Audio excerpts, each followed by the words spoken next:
Ordinance کی printing روک دی۔ Peoples party کے ساتھ معاملات ٹھیک ہو گئے۔ وزیر قانون اعظم نذیر تارڑ کی گفتگو، کہا کہ 8 کے قریب بل ایوان صدر گئے۔ ای فائل سے پتہ چلا کہ تمام کی منظوری ہو گئی۔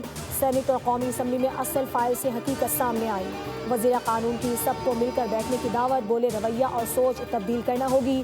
واضح کیا کہ اختیارات کی منتقلی مضبوط بلدیاتی نظام کے لیے ضروری ہے۔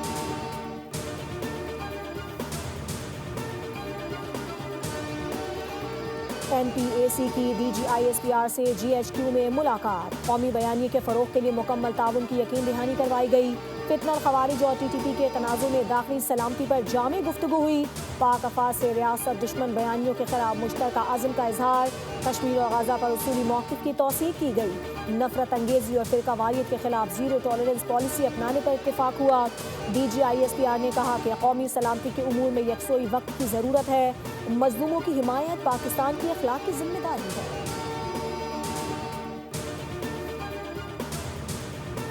اور وزیر اعظم سے معروف سویڈش ٹیلی کمیونیکیشن کمپنی کے وفد کی ملاقات۔ اقتصادی ترقی کے لیے ڈیجیٹل رابطے کی اہمیت پر گفتگو کی گئی۔ وزیر اعظم نے وفد کا خیر مقدم کیا۔ ملک کے ٹیلی کمیونیکیشن سیکٹر کی ترقی میں کمپنی کے کردار کو سراہا۔ وزیر اعظم نے ایرکسن کے عالمی تجربات سے استفادے کے لیے دلچسپی کو اجاگر کیا۔ وفد نے ملک کے آئی ٹی انفراسٹرکچر کی مزید بہتری کے لیے حکومتی کوششوں کو سراہا۔